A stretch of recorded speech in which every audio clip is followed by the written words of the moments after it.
when I walk in on a Shabbat morning, um, one of the first things that I see is where they should be, and and there's a big hole. We miss them a lot. Rabbi Daniel, today marks the beginning of the inquest into the deaths of your congregants, Melvin, Kravitz, Adrian, Daulby. It's nearly a month on from that attack. I wanted to start by asking, how are you and the community coping? I think that's a really good question. As a community, we're resilient, we are recovering, but we're definitely not okay. I'm banning or I'm trying to ban the use of the word okay, because it's okay not to be okay, and we don't have to pretend that we are. I understand you conducted Melvin and Adrian's funerals, and I wanted to ask because we only know very little about them. How should we remember them as people? They were both very, very special men. Adrian was a very quiet man, a man of great dignity, always with a smile, always kind, very much loved by his family and his neighbors. I had messages from his neighbors when they heard about what had happened. They were terrified and looking for him, and they were just expressing a little bit about how much they loved him and knew him. And Melvin was also a wonderful man, a family man. I spent quite a lot of time with his family in the aftermath. He was well known across the whole community. He was much loved and by known by everybody. Again, very similar. Always happy to help, always with a smile, loved by his neighbors and his friends. They're both going to leave a massive hole. Um, their seats were very close to where my seat is. So in the synagogue, when I walk in on a Shabbat morning, um, one of the first things that I see is where they should be. What can you remember about the attack? The sound of it. What was the first thing that you heard? So I was inside the main part of the synagogue when the attack began. Excuse me. Still quite difficult to talk about. So the first thing I heard was a bang, a very loud bang, which of course at the time I didn't know what it was. Um, Came clear afterwards it was the attacker driving into Bernard, our security guard, and into the wall. Then men ran into the main part of the synagogue, shouting to close the doors.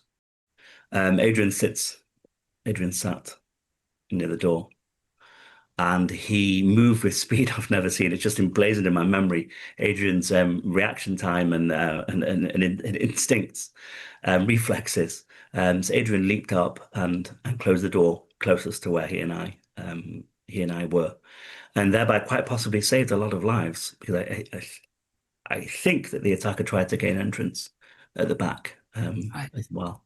So one thing I will always remember of Adrian is that quiet man suddenly becoming this hero that leaped to do the right thing. There was no freezing, there was only immediate action. And then slowly things begin to process. So then I moved to the front, to the foyer, to see what was happening, and that's when I became aware of Andrew, a very, very brave man who was outside on volunteer security, who intercepted the attacker and delayed him, thereby giving time for another very brave man, Alan, to close the front doors and lock them. As we now know, it was only a matter of minutes. It felt like hours. I mean, had you in any way been prepared for this? Because there's been comments afterwards that has surprised some people that some in the Jewish community felt it was only a matter of time that perhaps something would happen. But I wonder, from your position as a rabbi, was there anything about you that had been expecting this in any way? I can't say that I was expecting it, no. I will say that the reason why we're okay is because, um, well, it's thanks to God, but the vehicle for that was the preparedness of the security of CST and the CST volunteers who knew what to do in that situation. Now, when you know more, as you do, about Jihad Al-Shamie and what we understand to be his motivations, how do you process that? What do you think of him? Honestly, I'm not wasting any time on him. That's not my my job. My function from, I think, the very beginning, from when we moved from that initial emergency stage, was to try and make sure that we can respond as a community in the right way. It can't be detached from the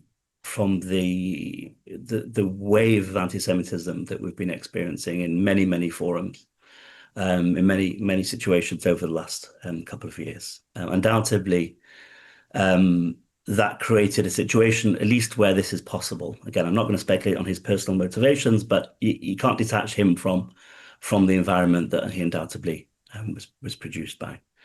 So anti-Semitism, and I think, is a societal problem. It's not a Jewish problem per se. I think society has to deal with hate and extremism. Um, on the other hand, one of the things that I've really been heartened by is the groundswell of support. The synagogue reopened, the shul reopened. What was it like leading a service again? Were you frightened in any way?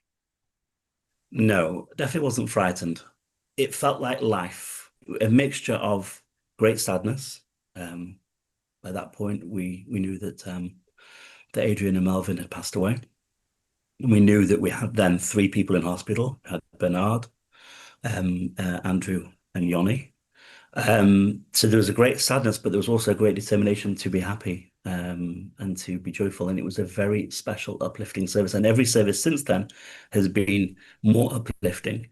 Of course, the festival of Sukkot followed, which is a festival of happiness.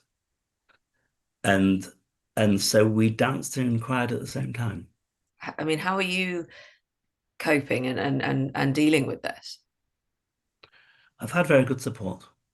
I've had very good support from my community, from the chief rabbi, whose support was beyond. Um, Therapists. At the same time, I don't think it's healthy to pretend that things are okay, as I said at the beginning. I think it's okay Yes. to admit that it's not great. But we're getting through it, and that's what we need to do. And the king obviously came as well. Indeed, of course. Yes, Must have been quite a moment. absolutely. And that, I think, was perhaps in the context of this support, and I keep on returning to this point because it is just so important. I think in a time of grief and tragedy, you feel very alone. I think that was probably our first reaction. We felt very alone. And then very quickly we realized we were not alone. And the king coming was, I think, the zenith of that. The king coming, he spent time with every single one of the people who were in the synagogue. Essentially, the people who met the king were the people who were in the synagogue on the day, and the families of the victims and some of the first responders. So it was a relatively small group of people.